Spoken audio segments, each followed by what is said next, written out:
예배 가운데 주시는 하나님의 말씀은 신약성경 요한복음 21장 17절과 18절 말씀입니다. 예수께서 세 번째로 물으셨다. 요한의 아들 시몬아, 네가 나를 사랑하느냐? 그때 베드로는 예수께서 네가 나를 사랑하느냐 하고 세 번이나 물으심으로 불안해서 주님, 주님께서는 모든 것을 아십니다. 그러므로 내가 주님을 사랑하는 줄을 주님께서 아십니다 하고 대답하였다. 예수께서 그에게 말씀하셨다. 내 양떼를 먹여라. 내가 진정으로 네게 말한다. 네가 젊어서는 스스로 띠를 띠고 네가 가고 싶은 곳을 다녔으나 네가 늙어서는 남들이 네 팔을 벌릴 것이고 너를 묶어서 네가 바라지 않는 곳으로 너를 끌고 갈 것이다. 아멘. 엔도 슈샤크의 침묵이라는 아주 유명한 소설이 있는데요. 그 중에 주인공도 아니고 별로 중요하지 않지만 나쁜 인물로 그려진 사람이 있어요. 제가 이름이 아무도 기억이 안 나는데 그 사람 이름은 기억이 나요. 기치지로라는 일본 사람이에요. 그 사람은요, 자꾸 돌아오는 사람이에요. 그 사람이 필리핀에서 프랑스 선교사를 만나서 일본으로 프랑스 선교사가 들어오는 것을 도와줍니다. 그런데 왜 필리핀에서 배 타고 물고기를 잡는 일을 하고 있었냐면 일본에서 실수하고 잘못해서 도망간 거예요. 원래는 천주교도였는데 그거가 걸리고 문제가 돼서 마을에 살 수 없어서 도망갔던 거예요. 이 사람은요, 위기만 생기면 배신을 해요. 선교사님 일본으로 가는 거 도와드렸죠. 그 다음부터 이제 교회를 시작하면 교회 앞줄에 앉아있다가 뭔가 위기가 생기면 금방 배신을 해요. 자기가 잡혀가면 누구누구 천주교인이에요 이름 다 대줘요. 배반하라 그러면 자기가 먼저 제일 앞줄에 서서 배반하고 일러 바치는 일을 해요. 누구도 일러 바치겠까요? 자기가 소개해서 데리고 온 프랑스 선교사까지 일러 바쳐서 이 사람이 프랑스 선교사가 순교하게 돼요. 그런데 이 기치시로는 아예 아주 가면 모르겠는데 또 와요. 이 천주교회는 잘못하고 회개할 때 하는 절차가 있어요. 뭐가 있죠? 예, 고해성사라는 걸 해요. 자기가 회개 안 하고 신부한테 와서 고해성사를 해요. 그런데 그 일하고 고해성사로 또 오는 거예요. 예수 믿는 사람 일러 바치고 그 사람들 죽어 나간 다음에 또 고해성사라고 또 오는 거예요. 그리고 선교사를 일러 바쳐서 선교사가 감옥에 있는데 고해성사를 받겠다고 또 와요. 나중에는 선교사가 당신은 내가 안 해주겠다고 할 정도로요. 제가 왜 이 사람 이름을, 이 소설 속의 인물 이름을 오래도록 기억할까요? 꼭 누구 같다? 우리 같다. 꼭 우리 같다. 잘 하는 듯 하다가 넘어지는 데서도 넘어지고, 뭐 좀 된 듯 하다가 어려움이 생기면 믿음이 없는 사람처럼 그 자리에 돌아오는 거예요. 예수님은 이런 사람들을 어떻게 하실까요? 원래 우리가 잘 그러는 걸 아시는 예수님은 더군다나 예수님이 데리고 다녔던 12 제자까지도 위기가 오고 위험이 오면 다시 제자리로 돌아가는 것을 보셨던 예수님은 이 사람들을 그냥 놔두실까요? 그래서 예수님은 부활하신 다음에 일부러 갈릴리 바닷가를 찾아오셨어요. 베드로가 물고기를 잡고 있었거든요. 부활하신 예수님과 어떻게 동행하는지. 베드로가 예수님 따라다닐 때는 같이 먹고 잡고 듣고 예수님 심부름하고 예수님을 닮아갔지만 부활하신 예수님하고는 어떻게 동행하는지 주님 우리에게 말씀합니다. 간단하지만 중요한 진리를 말씀하십니다. 첫 번째, 부활하신 예수님과 동행하는 길은 내가 나를 사랑하느냐 하는 질문을 마주하는 일이에요. 어떤 질문이요? 네가 나를 사랑하느냐? 예수님이 베드로에게 물으셨던 질문이에요. 한 번도 아니고 몇 번 물으셨어요? 3번 물으셨어요. 우리 17절 한번 우리 다 같이 읽어볼까요? 17절입니다. 시작. 예수께서 3번째로 물으셨다. 요한의 아들 시몬아, 내가 나를 사랑하느냐? 그때 베드로는 내가 나를 사랑하느냐 하고 3번이나 물으심으로 불안해서 주님께서는 모든 것을 아십니다. 그러므로 내가 주님을 사랑하는 줄을 주님께서 아십니다 하고 대답하셨다. 예수께서 그에게 말씀하셨다. 내 양떼를 먹여라. 예수님은 바닷가에서 물고기를 잡던 그 자리에 다시 돌아간 베드로에게 물으셨어요. 네가 나를 사랑하느냐? 이 질문이 예수님한테 제일 중요한 질문이라서 그래요. 예수님한테는 이 질문을 주고받는 게 베드로하고 예수님 사이에 제일 중요한 거예요. 몇 번을 물으셨어요? 3번. 이거 가지고도 또 성경을 연구하는 분들이 얘기가 많아요. 뭐 셋은 뭐 완전수다. 뭐 아니면 뭐 베드로가 부인한 게 예수님을 모른다고 부인한 게 몇 번이다. 이래가지고 뭐 이렇게 풀어요. 예. 뭐 정성스럽게 푸는 것도 좋은 일입니다만 반복하는 뜻은 무엇일까요? 한 번이 아니라 2번, 2번이 아니라 3번 듣게 하시고 대답하게 하시고 확신하게 하신 예수님의 뜻은 이게 제일 중요한 거예요. 이게 제일 중요한 거예요. 예수님이 제일 하고 싶은 말씀이고 예수님이 제일 듣기 원하는 말씀이고 한 번 듣는 게 아니고 내 입으로 해보고 내 입으로 하는 게 아니라 3번이나 반복하게 하신 말씀이에요. 예수님과 동행하는 길은요, 부활하신 예수님과 우리가 동행하는 일은 예수님을 대하면서 이 질문을 맞이하는 거예요. 예수님 우리에게도 물으실 거라고요. 네가 나를 사랑하느냐? 예배당에 올 때 우리가 이 질문을 대해야 돼요. 오늘 예배당 조명이 어떻고 오늘 찬양의 모지도 확인하시지만 예수님의 관심은요, 네가 나를 사랑하느냐라고 이야기를 시작하고 싶은 거예요.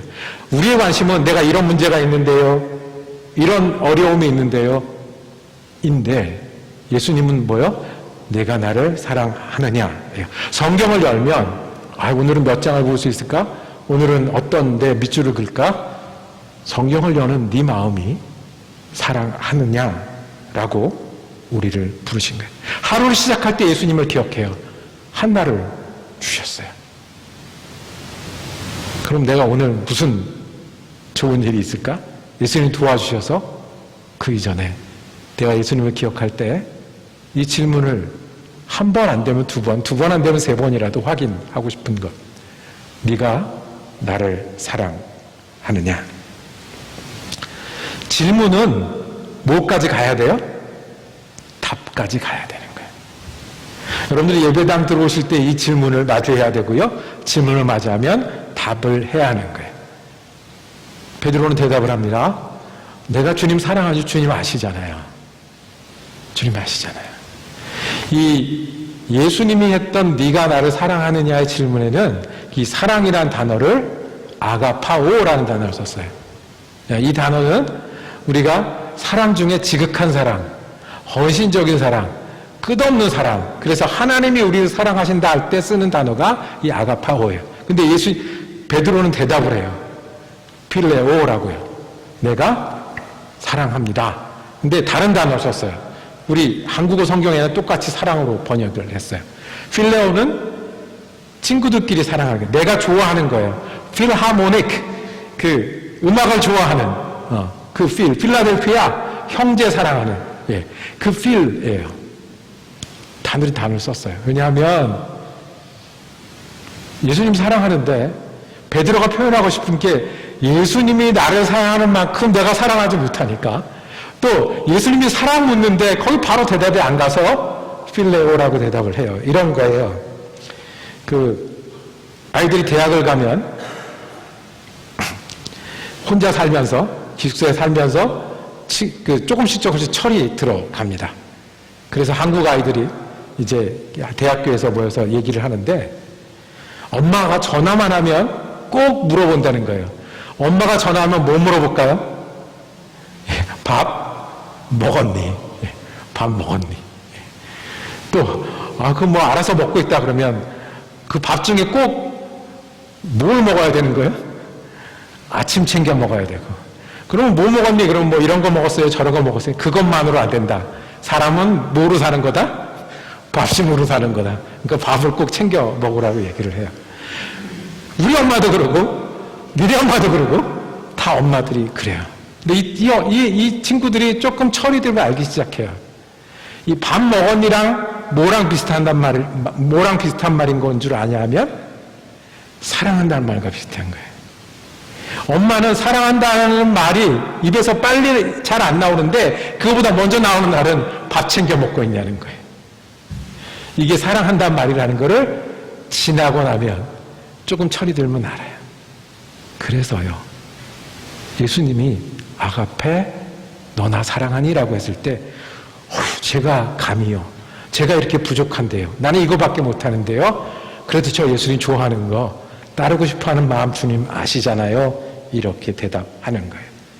우리도 그렇게 대답하면 예수님의 질문을 맞이하는 거예요. 예배당에 앉을 때 내가 나를 사랑하느냐 질문을 맞아야 되고요, 하루 식탁에 앉아서 감사기도 할 때 내가 나를 사랑하느냐 질문을 맞아야 할 때 우리도 그렇게 대답하는 거예요.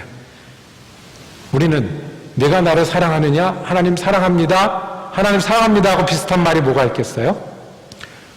예배합니다. 예배합니다가 하나님 사랑합니다. 또 비슷한 말이 뭐가 있을까요? 우리 모두가 쓸 수 있는 거? 감사합니다. 감사합니다. 내가 나를 사랑하느냐? 주님 감사합니다. 또 하나, 우리 모두가 쓸 수 있는 사랑합니다 표현. 내가 나를 사랑하느냐? 주님이 내 주님이십니다. 한번 해볼까요? 예배합니다. 감사합니다. 주님이십니다. 이렇게 동행하는 거예요. 두 번째, 이것도 쉬운 두 번째, 부활하신 예수님은요, 우리에게 오셔서 우리가 예배합니다, 감사합니다, 그리고 주님이십니다가 되면 그 다음에 하시는 일은 우리에게 목표를 주십니다. 뭐라고요? 목표를 주시는 거예요. 베드로에게 너 어쩌다가 여기 와 있니? 어쩌다가 물고기를 잡고 있니? 너 앞줄에 섰다고 그랬는데 네 동생들까지 다 데리고 지금 물고기 낚고 있잖아. 그렇게 하지 않으시고 목표를 주셨어요. 그리고 그 목표를 가지고 새롭게 하셨어요. 이거를 성경에서는 사명이라고 해요. 왜냐하면 사명은 내가 하는 게 아니라 누가 하라고 주신 거기 때문에 그래요. 하나님이 하라고 주신 거기 때문에 그래요. 소명이라고 부르기도 해요. 왜요? 이것은 내가 좋아하는 게 아니라 누가 부르신 거예요? 주님이 불러서 하는 거기 때문에 소명이라고 해요. 그래서 이거는요, 내가 하고 싶은 것을 하는 것보다 더 깊이가 있어요. 그래서 이거는요, 내가 잘하는 거를 계속하는 것보다 더 하나님 앞에 열매가 있어요. 주님이 부르셔서 맡기신 일이니까요. 내가 하고 싶고 내가 잘하는 게 아니라 주님 때문에 하는 일이기 때문에 그래요. 그리고 주님 그때 말씀하세요. 내 양을 먹여라. 베드로의 사명인 거예요. 부르심인 거예요. 여태까지 있었던 일은 과거로 하고 내 양을 먹여라. 그리고 또 그 뒤에 일은 또 뭐가 있어요? 또 조금 예를 들어주셨는데 우리한테 만만치 않은 예를 들으셨어요. 18절에 보면 내가 진정으로 내게 말한다. 내가 젊어서는 스스로 띠를 띠고 내가 가고 싶은 곳으로 다녔으나 내가 늙어서는 남들이 내 팔을 벌릴 것이고 너를 묶어서 내가 바라지 않는 곳으로 너를 끌고 갈 것이다. 무슨 이야기입니까? 그 당시 유대 복장은 아시는 대로 이렇게 망토처럼 이렇게 겉에 입는 거였어요. 그래서 뭔가를 하려면 띠를 둘렀어야 돼요. 허리에. 왜냐하면 이게 치마처럼 이렇게 날아다니기도 하고요. 그 다음에 걸리적거리기도 하고요. 불편하니까. 띠를 둘렀다는 거는 이제 내가 일어나겠다는 거예요. 띠를 둘렀다는 건 이제 내가 일을 시작하겠다는 거예요. 띠를 둘렀다는 건 내가 이제부터 이동하겠다는 거예요. 띠를 둘렀다는 것은 내가 일어날 이유가 있다는 거예요. 주님이 말씀하시기를 이 띠를 이제까지는 네가 둘렀다는 거예요. 내가 예수님 따라다녀야지. 내가 물고기 잡으러 가야지. 내가 친구를 부르러 가야지. 그런데 이제 앞으로 이 띠를 누가 두른다고요? 다른 사람이 두른다는 거예요. 예수님이 필요한 사람, 내 양을 먹이라고 했잖아요. 그러니까 예수님이 필요한 사람, 예수님이 가야 할 곳, 예수님이 해야 될 일을 위해서 띠를 두르고 그것이 내가 일어날 이유, 내가 일할 이유, 움직일 이유가 되겠다고 말씀하셨어요. 예수님은 우리로 띠를 두르게 하는 목표를 주십니다. 그래서 예수님께 기도하면요, 새 목표가 생겨요. 예수님께 기도하면 하다못해 다음에 또 기도해야지라는 목표라도 생겨요. 예수님의 말씀을 내가 예수님 사랑해서 봅니다 라고 하면 아, 이런 말씀이 있으니까 기억해야지, 기억한 다음에가 생겨요. 기억하십시오. 오늘 기럭지도 짧은 목사 가운데 띠를 둘렀어요. 어떻게 해요? 예수님의 부르심, 사명은 내가 띠를 두르는 게 아니라 주님이 주신 띠를 두르고 다른 사람들과 함께 살아가는 거라고요. 그 베드로가 다 알아들었을까요? 내 양을 먹이라? 다른 사람이 띠를 두를 것이다 다 알아들었을까요? 그렇지 않았어요. 그렇지만 뭐가 생겼어요? 목표가 생겼어요. 우리가 예배할 때 내가 나를 사랑하느냐라는 질문을 마주하면 예배 끝나고 나가면서 예배할 때 마음으로 살아가야지라는 목표가 생겨요. 어려움을 앞에 놓고 하나님 이거 어떻게 해요라고 기도하면 하나님과 함께 이 어려움을 어떻게 마주해야 되는지라는 목표가 생겨요. 내 자녀를 사랑할 때 내 자녀라서 사랑하는 것뿐만 아니라 하나님이 사랑을 주셔서 사랑하게 되면 어떻게 하나님과 함께 이 자녀를 기를 건지 목표가 생겨요. 다 100점 맞을까요? 다 성령의 열매가 주렁주렁 열리던가요? 다 완벽하던가요? 내가 이렇게 출발했다고 해서 하나님께서 정말 한 걸음 두 걸음을 전부 인도하시던가요? 그렇지 않아요. 그럼에도 주님을 우리가 예배합니다, 감사합니다, 주님이십니다 할 때 주님은 우리에게 새로운 목표를 주세요. 그 목표는 베드로에게는 예수님의 양을 먹이는 일이었어요. 우리에게는 뭐라고 하실까요? 말씀을 정리해야 되겠습니다. 직장에서 일하는 분이 자기 옆에서 일하는 사람이 자기는 함께 그리스도인이기를 바랬던 분이 계셨대요. 왜냐하면 말이 통하잖아요. 가장 중요한 가치가 통하니까. 그렇게 일하다가 어느 날 매니저가 자리를 바꿨는데 전혀 예수를 모르고 예수와 관계없는 분이 왔어요. 기도하기 시작했어요. 주님, 내가 그동안 여기서 직장에서 예수 믿는 사람들과 일하는 거 좋아하는 거 아시지 않습니까? 근데 어떻게 이렇게 됐을까요? 기도하고 일어나서 목표가 생겼어요. 예수 믿지 않는 사람하고 이제부터 어떻게 일할까? 예수 믿지 않는 사람과 일하면서 내가 어떻게 예수 믿는 사람답게 일할까? 라는 것이 이분이 띈 띠가 되었어요. 그렇게 되면 어떻게 돼요? 감사하게 되고 예배하게 되고 주님이 되는 거죠.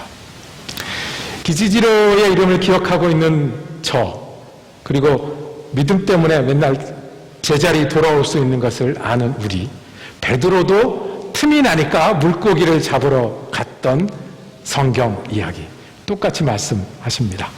우리가 부활하신 주님과 동행하며 살 수 있습니다. 어떻게 해요? 질문 마주하며 답해야 합니다. 내가 나를 사랑하느냐가 예수님한테는 제일 중요한 질문이고, 우리가 감사합니다, 예배합니다, 주님이십니다를 고백하며 살기를 주님은 기다리고 계신다는 거예요. 그러면 주님이 주시는 목표, 내가 그걸 다 100점짜리는 아니어도 다 열매 맺지 못해도 주님이 주신 목표인 줄 알고 일어날 수 있는 것이, 그리고 다시 출발할 수 있는 것이 과거는 과거로 만들고 내가 주님과 함께 사명으로 살아가는 부활하신 주님과 동행하는 일입니다. 여러분과 제가 고백하며 살기를 원합니다. 감사합니다. 예배합니다. 주님이십니다. 그리고 주님 주신 목표가 있으니 오늘도 제가 일어납니다. 기도하겠습니다. 하나님 아버지 감사합니다. 우리 같이 부족하고 넘어지고 우리 속을 다 아시고 우리의 시간을 다 아시는데도 우리에게 부활이 되시고 생명이 되신 주님의 은혜에 감사합니다. 우리가 내가 나를 사랑하느냐라는 질문을 우리 가슴에 담고 살아가는 그리스도인 되게 하여 주시옵소서. 그리고 주님 부르심, 주님 동행하심, 주님 함께 하심 때문에 띠뛰고 일어나는 예수 그리스도의 사람 되게 하여 주시옵소서. 우리 좀 예수 그리스도 이름으로 기도드립니다. 아멘.